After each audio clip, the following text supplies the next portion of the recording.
Before we begin, I have one small favor to ask.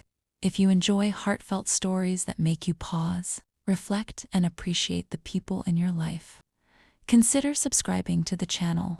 Every week, I share original stories filled with love, hope, unexpected twists, and life lessons that stay with you long after the video ends. Now, let me tell you about the night that quietly changed my life forever. My name is Emma Carter, and I'm 33 years old. For years, I believed I had everything I had ever wished for. I had a beautiful home in a peaceful neighborhood, a successful career as a marketing consultant, and a husband who never gave me a reason to doubt his loyalty. From the outside, my life looked almost perfect. Friends admired our marriage. Neighbors smiled whenever they saw us walking together.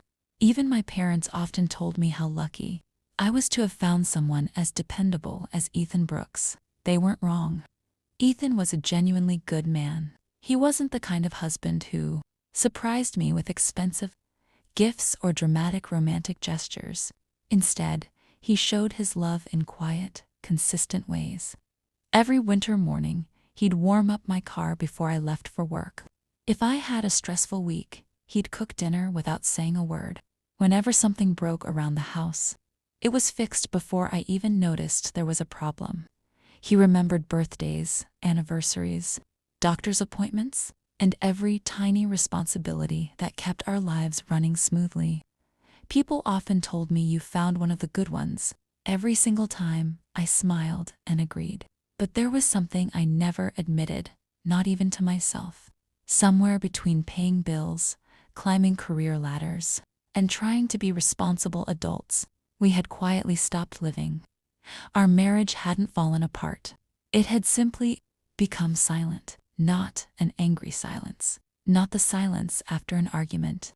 It was the silence of two people who loved each other but had slowly forgotten how to share their hearts.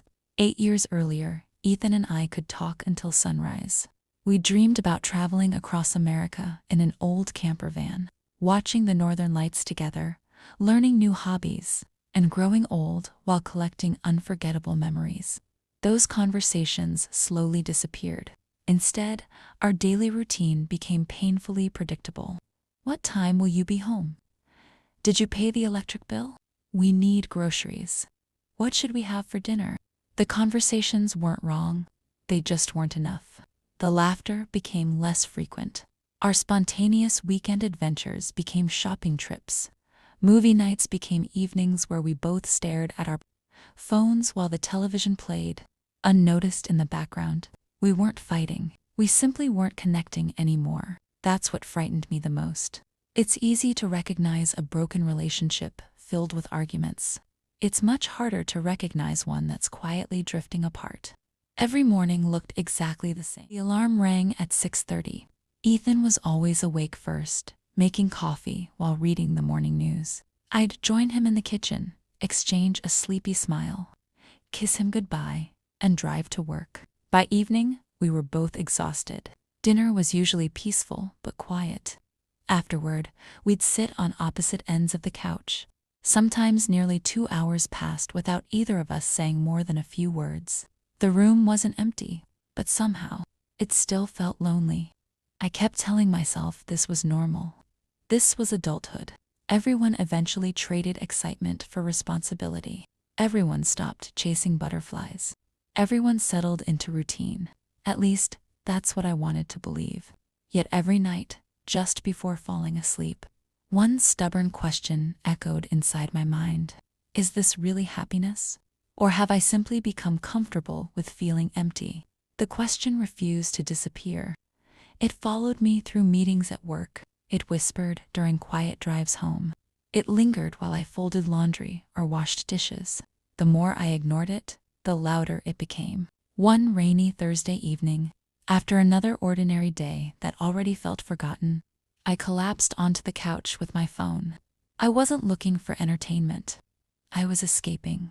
Social media had become my favorite distraction. Vacation photos, recipes I'd never cook, luxury homes I'd never own, perfect couples who always seemed happier than we were. I kept scrolling until one simple announcement stopped my thumb. Friday night moonlight dance social. Everyone welcome. Singles, couples, beginners. No experience required. There was nothing extraordinary about the advertisement. No flashy graphics. No celebrity endorsement. Just plain black letters against a white background, yet something inside me refused to scroll past it. A memory returned without warning. When I was 16, dancing was my favorite escape. Whenever life became overwhelming, I'd put on my headphones, close my bedroom door, and dance until every worry disappeared. I wasn't talented. I wasn't graceful, but I felt free. Somewhere along the journey into adulthood, I had stopped dancing. Then another realization hit even harder. Maybe I hadn't only stopped dancing. Maybe I had stopped feeling alive. That thought stayed with me for the rest of the evening. When Ethan walked into the living room carrying 2 mugs of hot chocolate, I turned my phone toward him. "I've been thinking about going to this tomorrow night." He adjusted his glasses, read the announcement, and smiled warmly. "I think you'd really enjoy it." That was all.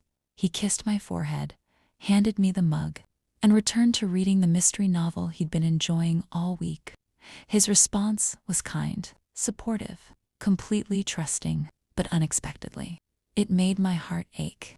A small part of me wanted him to close the book, take my hand, and say, "Let's go together."